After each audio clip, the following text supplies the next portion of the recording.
warahmatullahi wabarakatuh. Nama saya Nurintan Nasution dari Prodi PG PAUD atau pendidikan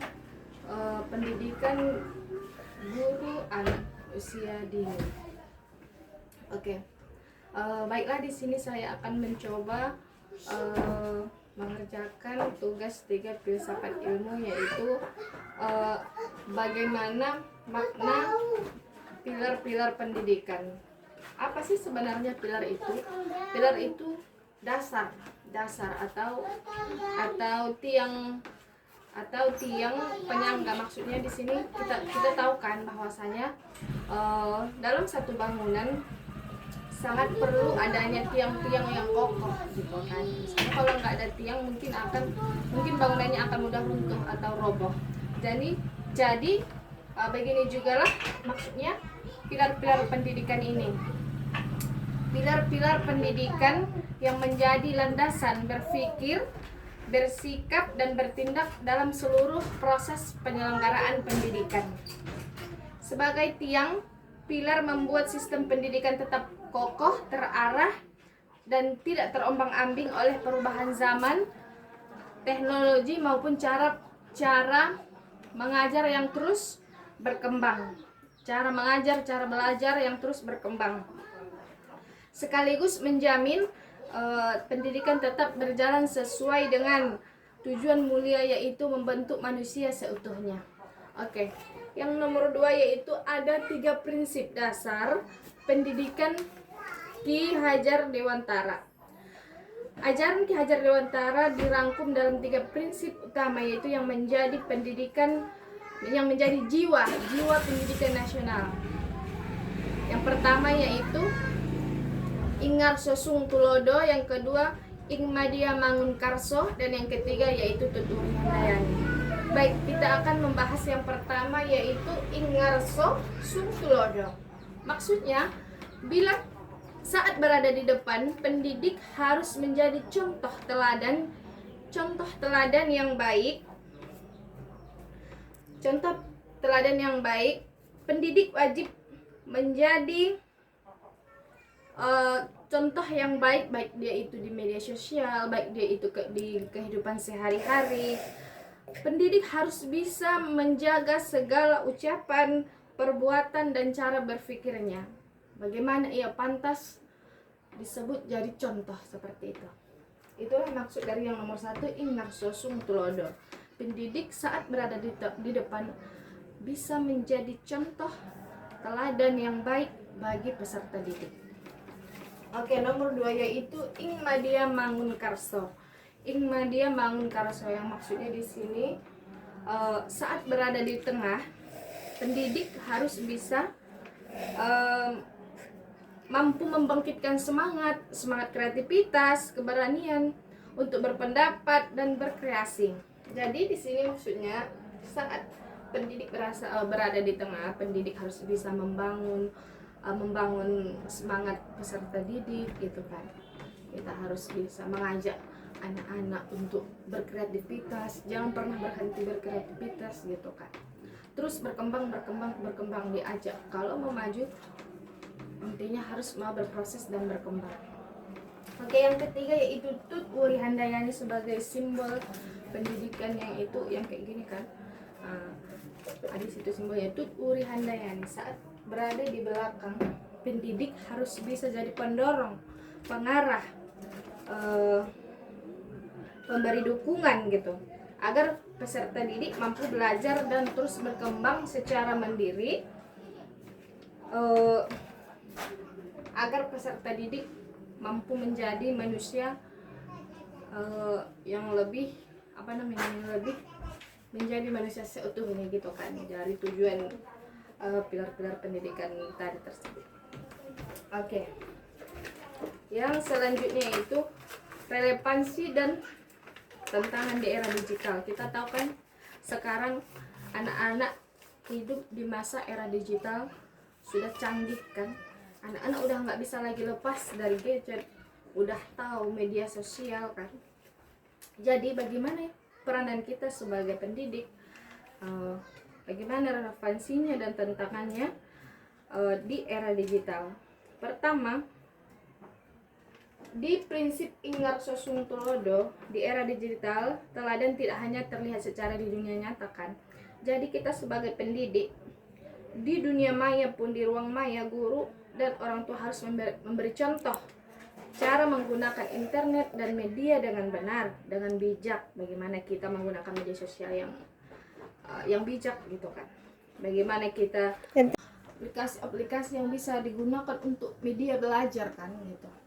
Ada banyak sekarang informasi-informasi media-media yang bisa digunakan untuk media belajar gitu kan.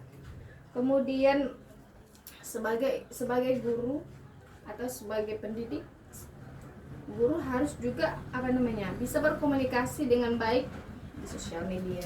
Kemudian tidak menyebarkan informasi bohong atau hoax, yang kita sebut sekarang sebagai hoax ya kan. Nah, itulah relevansinya. Sekarang tantangannya peserta didik sekarang kan kita tahu anak-anak semua sudah bisa menggunakan gadget gitu kan.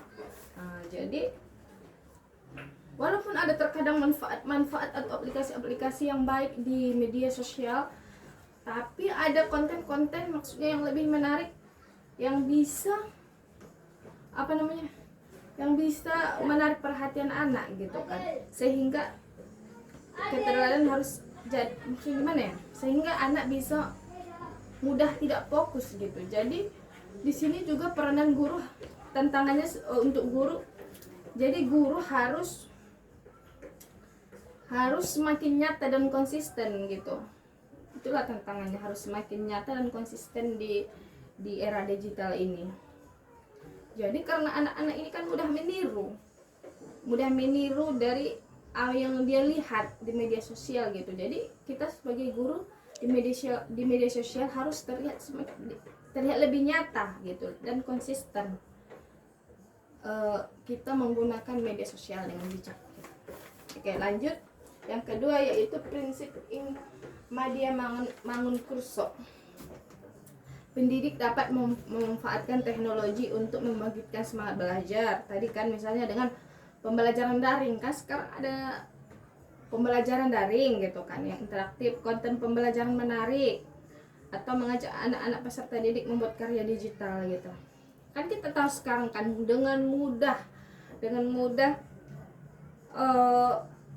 bisa belajar jarak jauh kan, bisa belajar daring interaktif gitu kan. Kemudian kita ada banyak konten-konten yang menarik, banyak sekali sekarang konten pembelajaran agar lebih mudah dipahami gitu. Ada banyak sekarang bisa dimanfaatkan anak-anak untuk melihat konten-konten pembelajaran yang menarik. Kemudian anak-anak juga bisa kita ajakkan, kalau misalnya anak-anak sudah bisa menggunakan digital, kita ajak mereka membuat karya-karya digital gitu agar mereka berkembang dan maju. Kalau tantangannya, informasi yang tersedia sangat banyak sehingga tidak semuanya benar dan bermanfaat, sehingga semangat belajar mudah teralihkan ya, seperti yang tadi, pada hal-hal yang tidak berguna atau bahkan bisa berbahaya. Peserta didik juga sering bingung memilih dan mencari informasi. Itulah tantangannya kan.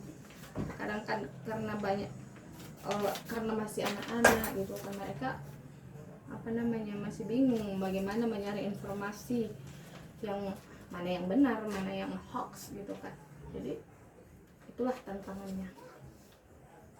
Yang ketiga yaitu Tuturi Handayani, peran peserta didik kini berubah dari sumber ilmu menjadi pendamping dan pembimbing. Saat peserta didik belajar mandiri, mencari materi sendiri, atau mengerjakan tugas secara daring, guru berperan sebagai pemberi arahan dan semangat kan. Kan di sini maksudnya kita sebagai pemberi arahan. Jadi itulah relevansinya.